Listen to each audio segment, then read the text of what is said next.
দেখো বন্ধুরা, আমাদের বাড়িতে আজ নারকেল নাড়ু বানানো চলছে। তো ভাইয়ের বউ এসেছে রাজস্থান থেকে, তো ওরা চলে যাবে, সেজন্য ওদের জন্য নারকেল নাড়ুগুলো বানানো হচ্ছে। তো দেখো আমি নারকেল নাড়ুগুলো কত সুন্দর করে বানাচ্ছি। তোমরা কে কে পারো আমার মতন নারকেল নাড়ু বানাতে অবশ্যই কমেন্ট করে বলো।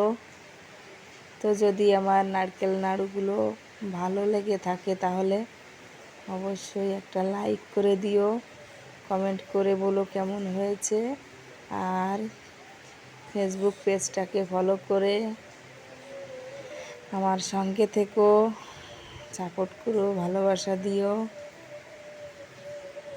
তো দেখো কত সুন্দর হচ্ছে নারকেল নাড়ুগুলো, খেতে যেমন তেমন, দেখতে তো খুব সুন্দর লাগছে, তাই না বলো?